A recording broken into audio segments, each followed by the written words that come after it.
Mexico is primarily known for its rich culture, delicious cuisine, and drug cartels that have been terrorizing not only their fellow citizens but also the United States for decades. In this country, it is sometimes difficult to separate the state from the cartels. It seems that nowadays they have become practically one and the same. But now all the local criminals have a new enemy. Donald Trump. He promised to put an end to drug trafficking and, judging by recent events, he is not joking. What is happening at the border? How is Mexico responding to the pressure? And what do the drug lords themselves feel? Today we will delve into this thrilling story, which resembles more of a Hollywood blockbuster script than reality. Sit back comfortably and enjoy the show. Even before his re-election, which many did not believe in, Trump did not hide that he considers drug cartels one of the main threats to the national security of the United States. Recently, during his speech before Congress, he stated, "The cartels are waging war against America, and it's time for America to declare war on the cartels." Back in February 2025, his administration took a decisive step. 8 of the largest Latin American criminal groups, including the Mexican cartels Sinaloa, Jalisco, and others, were officially recognized as foreign terrorist organizations. In addition to drug trafficking, they were also involved in human trafficking, arms smuggling, and other nefarious activities. Recognizing them as terrorists gives the U.S. government the freedom to conduct military operations, covert missions, and impose devastating sanctions on the drug cartel countries. Tariffs of 25% have already been imposed on Mexico and Canada to compel them to strengthen cooperation in combating smuggling. CIA drones, with the permission of the local government, are currently flying over Mexican territory and gathering information about the cartels within the country. There is no doubt that this is just the beginning of a large-scale U.S. war against illegal substances and their distributors. Feeling the pressure, the Mexican authorities have launched their own large-scale operation against the cartels. In a sense, you could say they are sawing off the branch they are sitting on. In just the past few months, 900 people have been arrested in the state of Sinaloa, and the seizure of various illegal substances has increased significantly, which is certainly encouraging. The country's government has begun deporting dozens of previously arrested leaders and hitmen from the most dangerous drug cartels to the U.S. They are responsible for thousands of confirmed victims, not to mention other serious crimes. The first such deportation took place at the end of February. Among those deported is the legendary Rafael Caro Quintero, one of the founders of the first Mexican drug cartel. His story is so epic that it was made into the series Narcos. Now he, like other leaders, will be tried in the United States, where justice is far less lenient towards such criminals. Besides Quintero, Mexico has deported other notorious bandits as well. For example, Miguel Ángel Treviño Morales, the leader of the former Los Zetas cartel, infamous for its brutality. These arrests and deportations became possible after a secret visit by a Mexican delegation to Washington, where the parties signed a memorandum of cooperation in the field of security. So that these undoubtedly correct actions by Mexico do not give you a false impression, let me remind you of something. For example, about several recent criminal cases initiated by the United States against high-ranking law enforcement and military officials of Mexico. In 2020, former Defense Minister General Salvador Cienfuegos was accused of using his position to assist the H2 cartel in drug trafficking. And in 2024, former Mexican Public Security Minister Genaro Garcia Luna was sentenced to 38 years in prison for taking bribes from the Sinaloa cartel, in exchange for helping the cartel.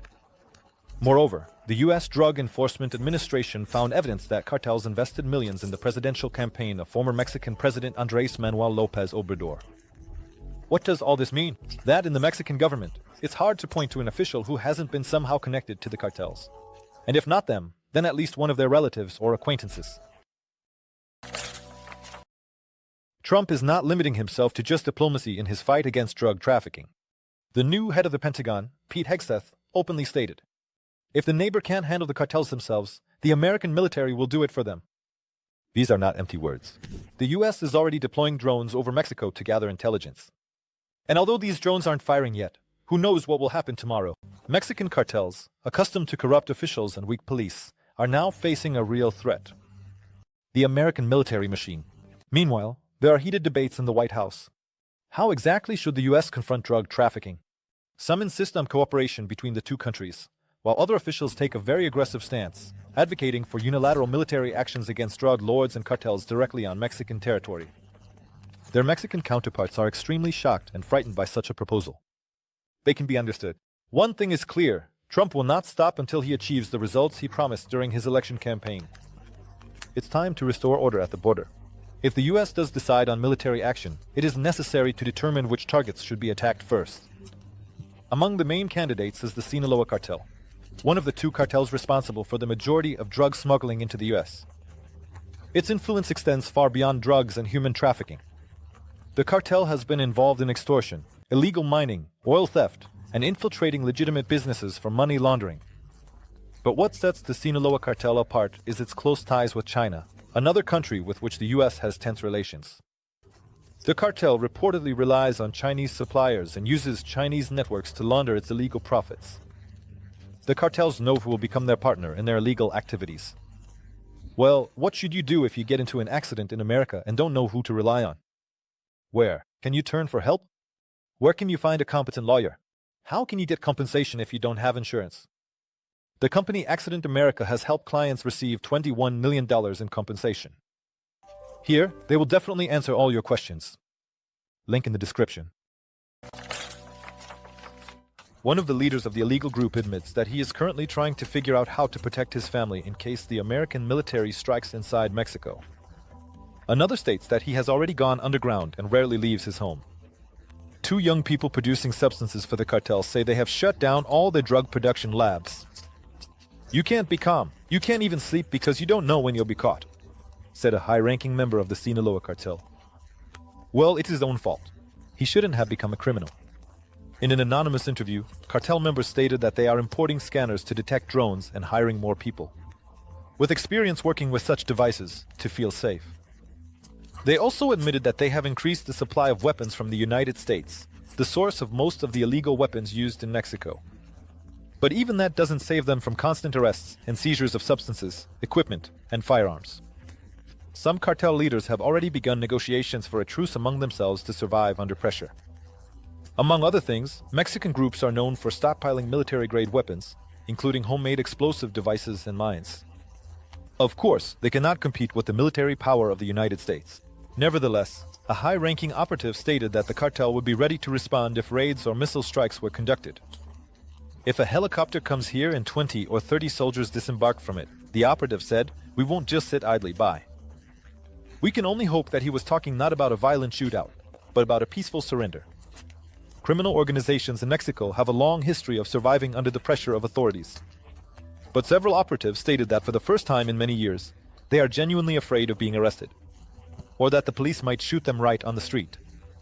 Despite this, violence in the country continues to claim lives. One morning in the city of Culiacan, a man's body was found right at a busy intersection. His hands were tied, and his head was covered in blood. The next day, the body of another man was found in a nearby residential area with his legs tied and a plastic bag over his head. Officials at the scene stated that it appears the victim was shot on the spot. But Mexico is not only enduring attacks from the US, it is counterattacking. The country's government has filed a lawsuit against American gun companies, accusing them of arming the cartels. And indeed, annually from the US, up to 500,000 firearms are smuggled into Mexico. Mexico is demanding $10 billion in compensation. Trump, of course, is not thrilled about this lawsuit, but the fact remains. The problem of drug cartels is a problem for both countries. Mexican authorities claim that it is American weapons that allow the cartels to wage war against the state. They even call it an iron river, which has flooded the country with military-grade weapons, including rocket launchers and manpads. Can you imagine terrorists with rocket launchers? Before the current president Claudia Sheinbaum came to power, Mexico tried to combat the cartels differently. Former President López Obrador, the one whose election campaign was financially supported by criminals, adhered to the strategy of hugs instead of bullets. He believed that instead of waging an uncompromising war, it was necessary to avoid any escalation in armed violence in the streets, and not to conduct police and military raids, roundups, and searches. The main thing, in his opinion, was to eliminate the social causes of crime. That is, fighting poverty and the lack of rights for a large number of Mexicans living in slums. In addition, it is necessary to persuade all current and potential offenders to switch to the side of good. Unfortunately, this did not work. The number of intentional homicides in Mexico remains one of the highest in the world. Just over 27 per year per 100,000 people. and the number of Mexicans who have gone missing is simply incalculable. Most of them are either long dead or have fallen into slavery. Mexico is still the largest supplier of a wide variety of drugs to the United States. The cartels are as strong and stable as ever. Sheinbaum has taken a hardline approach, and it seems to be starting to show results.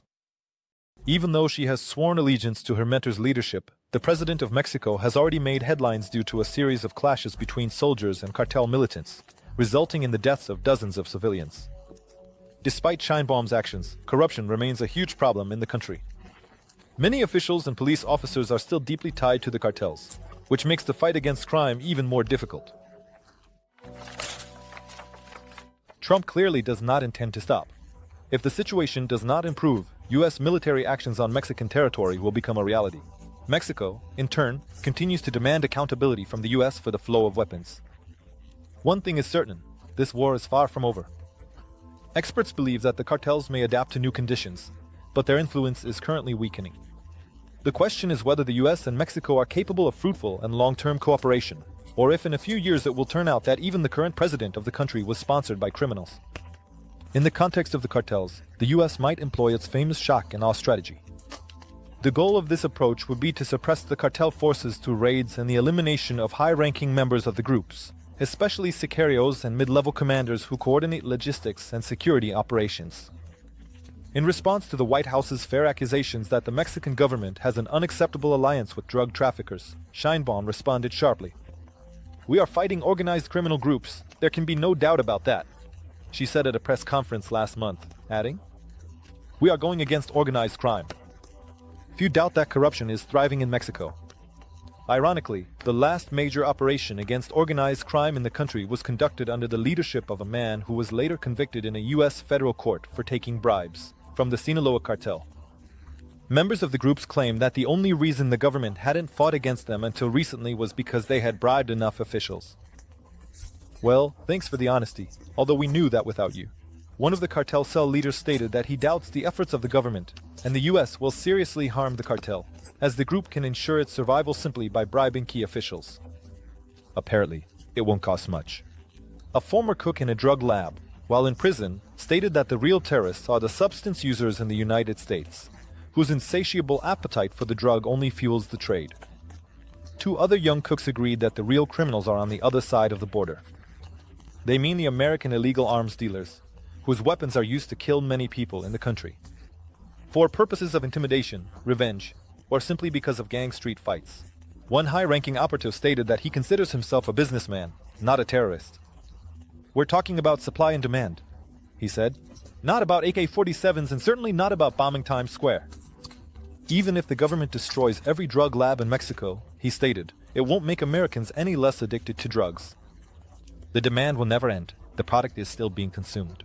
Addiction means that the demand will never end. All of this raises doubts that the US and Mexico will be able to deal with such an acute and serious problem as international drug trafficking anytime soon. The fight against the cartels, unfolding right before our eyes, is not just a war against crime. This is a story about two countries trying to find common ground, about politicians taking risks, and about criminals who suddenly realize that their time might be running out. But most importantly, it's a story about how far one can go for the safety of their citizens. Only one question remains: who will win this war? There is no answer yet, but one thing is certain: this story will have a lot more dirty laundry and brutal details. Thank you for watching. Don't forget to like, subscribe, and hit the bell to not miss new videos.